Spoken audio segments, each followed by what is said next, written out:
Welcome to the Pacific Northwest, where residents describe their magnificent area in superlatives. Vast mountains, towering evergreen trees, and jewel-like lakes. East of Seattle, across Lake Washington, sits Bellevue, home in 1999 to more than 100,000 people. Here, downtown skyscrapers have grown taller than the forests that only decades ago covered these same hillsides. Anchoring the downtown core is Bellevue Square, the largest shopping center in the region. For years, it has been home to one of the city's cultural institutions, the Bellevue Art Museum. In September 1999, volunteers proudly watched as ground was broken for the museum's new home, designed by Stephen Hall. Today is a day not only for the Bellevue Art Museum, but for all the people who have done more than just open their wallets, but who have opened their hearts to a real community treasure. The story behind the museum starts with the summer festival, the Pacific Northwest Arts Fair, one of the first and largest arts fairs in the nation. During World War II, one Bellevue resident, Kemper Freeman Sr., saw the need for new businesses to support the city's growing population. A planner for the city of Vancouver, Washington, he was issued a government handbook which stipulated how many square feet of stores and entertainment venues were needed to support a certain population. And what he found was we were short of almost everything to just serve the people who already lived here. As small as we were, there was still underserved. Dad thought this was a good business opportunity where it was mathematically correct that we needed these things. The community already had the population to support these things. So, in 1946, Kemper Sr. began construction on a downtown shopping center outside the developed Main Street of Bellevue. The Crab Apple Restaurant was the second building erected. It became the only quality restaurant in town, and owner Carl Peffley and his wife Pat installed cup rails around the interior of the rooms, not for dishes, but to display art. As a result, the Peffleys created a social hub where patrons could not only appreciate, but purchase art. Hoping to attract people to the fledgling community, Carl organized an outdoor art fair in Bellevue. That first fair was held September 5th, 6th, and 7th, 1947, around the giant madrona tree outside the Crab Apple Restaurant. An estimated 30,000 attendees admired the work of 70 local artists, and sales totaled a then amazing $1,000. Because there wasn't much going on in the city, this was before the Seattle Center, it was before Poncho, it was before so many of the different organizations and functions that were going on in town, the papers were very interested in the fair. And we had articles in the paper probably every month, sometimes weekly. The fair was so successful that within a few weeks, Peffley, Kemper Sr., and other volunteers formed the Pacific Northwest Arts and Crafts Association with the goal of making the fair an annual event. They succeeded, and by the early 1950s, the fair was a popular cultural attraction for the East Side community. The square was small, like the city was small, and we had the most wonderful time. It, of course, wasn't covered as it is now, and there were islands of concrete where cars would park, and that's where we held the professional painting show. And it was just a very small town family. It was just a marvelous time. Volunteers were the backbone of the fair's operation, and nearly everyone who moved to the growing town became involved. I heard that there was something going on uptown and that they needed volunteers, so I went up to Bellevue, and then I learned that they were doing something in the arts, and I was very much interested in that. I started out, of course, doing all of those little things like being a gopher. Then I went all the way through all of the parts of the Bellevue Fair. I moved to the East Side in 1954, and my circle of friends really were movers and shakers and active in the community, and invited me to serve with the registration part of the fair. And that was sort of the beginning of everything for me.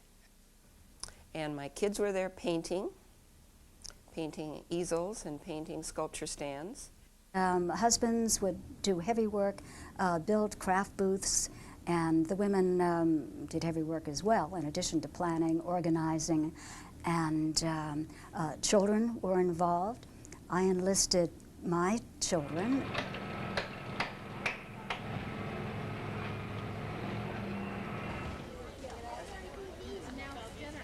A fair is a messy business in a way because of the chaos, because of the thousands of people, hundreds of thousands of people who come, because of all the work that has to be done, the details. It's a messy, messy business. The people who created that fair and worked on it donated their life, and I mean many people literally worked year-round. There was often hundreds of volunteers. In fact, it was all volunteer for most of its history. Lots of planning needed to be done for the sales department, and because that was very big. Being a market was a very big part of what the Bellevue Fair did, I think. Some years the fair barely broke even. Volunteers had to come up with new ways to raise funds and promote the fair. One way to raise money was to invite the board and community leaders to parties. We call them preview parties now, but in those days they were patrons' parties, and the reason for that was that it enabled a person who attended the party the first option of buying the award-winning art. We had all kinds of parties that we paid to go to, and all of us were volunteers, and we all paid to go. And we would just circulate and listen to music and buy art. We were trying to generate money to keep the pot going at the bank to eventually have a building. The fair annual date moved to the last weekend in July, the time least likely for rain in the Pacific Northwest. It was becoming a community festival that attracted crowds of not only typical art lovers, but those who wouldn't normally go to a museum.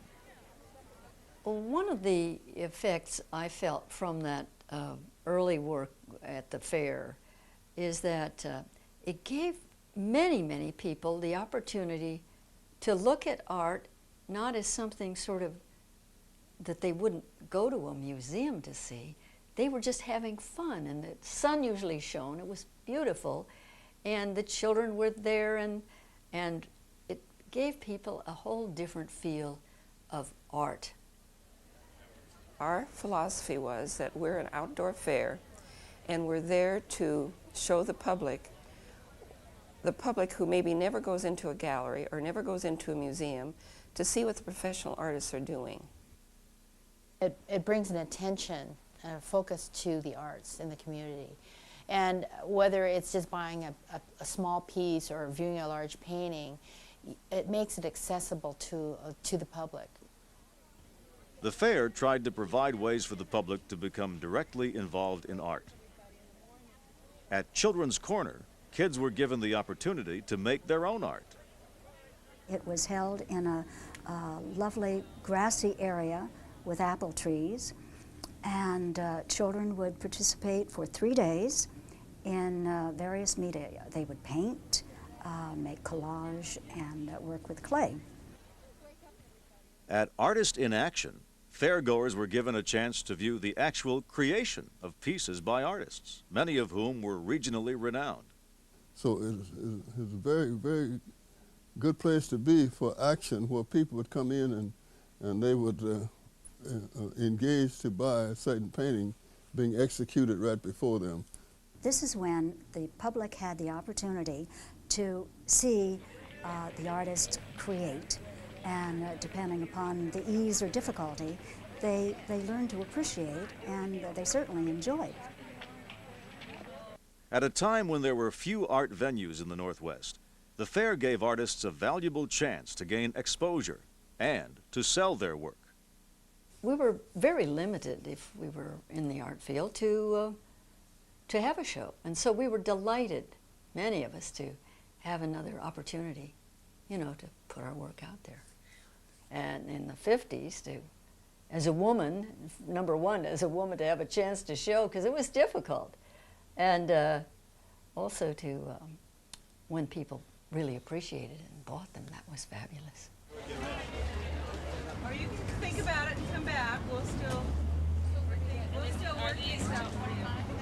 They're all It's really exciting to be a part of it, and to be behind your booth and the anticipation. But it's a hell of a lot of work, and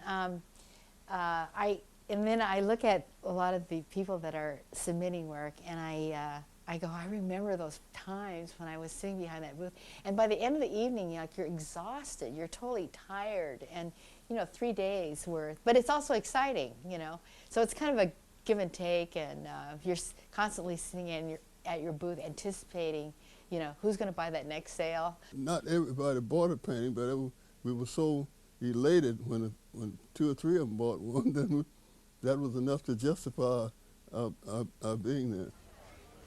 Through the dedication of supporters and volunteers, the Pacific Northwest Arts and Crafts Fair continued to gain recognition both regionally and nationally. Early on, it was known as the largest outdoor fair in the nation, and continues to be well attended, respected. I was working in an arts organization in Chicago, and a friend, an artist who was there, said, "Oh yeah, Bellevue, that's the place where they have that incredible fair. You ought to find out about that." You guys gonna get one each? I think I really like it. I mean, we look at it as an art event and a community festival and just a fun thing to do with family and friends. But what people what they aren't aware of is that it raises for the artists more than $2 million a year that goes back into the art community. That's one of the largest injections to the art community of anything that takes place in the state of Washington. The fair kept doing better every year, every year. Every year we would think, maybe it didn't do us so well this year. It did better every single year. As the fair continued to grow, volunteers and board members talked of one day having a building to house Bellevue's own art museum. That talk finally became a reality in 1975, when Kemper Sr. offered the group the use of the former Chapel of Flowers, also known as Green's Funeral Home. The rent would be only $1 a year. Then I heard that they was going to have a museum. So the museum then, as they envisioned, would be located in Bellevue proper. When Bellevue Square was remodeled in 1980, the Freeman family offered the Bellevue Art Museum an unbeatable deal: space in the remodeled shopping center for a larger museum. If we were to build 10,000 feet of space and offer that to the Art Museum for $1 a year, would they take on the rest of it and build it out as a museum and operate it and pay the expenses of the museum and all the things? Are we ready to go from one level to the next? With increased expenses, the museum relied even more heavily on its volunteer base. But one thing that stands out in all of those volunteers over there who were really central to the operation of the fair and then the museum, because it transferred over into the museum, was their seriousness of purpose. The move to the square marked a new beginning for the museum and the fair. Lamar Harrington, who had just retired after 20 years as assistant curator at another museum, was asked to become museum director. She brought with her a vision for taking the museum and fair to the next level. Under her leadership, the museum secured the traveling Frank Lloyd Wright Usonian House exhibit, which was actually a full-size Usonian house, but done rather than with concrete blocks, which Frank Lloyd Wright used, was done with styrofoam, and it actually had to be built. It went to very, very great museums, and the Little Bellevue Art Museum. More than any other exhibit, the Frank Lloyd Wright Show changed people's perception of the museum and established it as a major institution. Even with professionals at the helm, volunteers are still the bedrock of the Pacific Northwest Arts Fair and the Bellevue Art Museum. I think that the spirit of the fair and the community involvement of the fair is really the key to its success, and it's the epitome of what art should do for a community. There were so many elements that came out of the fair, and the liveliness and interchange of that direct contact between public and audiences and artists, that we decided to incorporate it into the new museum. It's really exciting to see in my lifetime an emergence of a fair from kind of an accidental beginning, part of the Crabapple Restaurant, to a very well recognized, significant museum. From its simple beginning under a madrona tree, the Pacific Northwest Arts Fair has grown into a nationally acclaimed arts festival, which gave birth to and continues to support a major art museum. For over 50 years, it has drawn the community together to enrich the lives of public and artists alike. It was a gift for all of us, and I think it's marvelous to think that that's where the museum really came from, and now how it's going to be multiplying itself many times over. It's marvelous.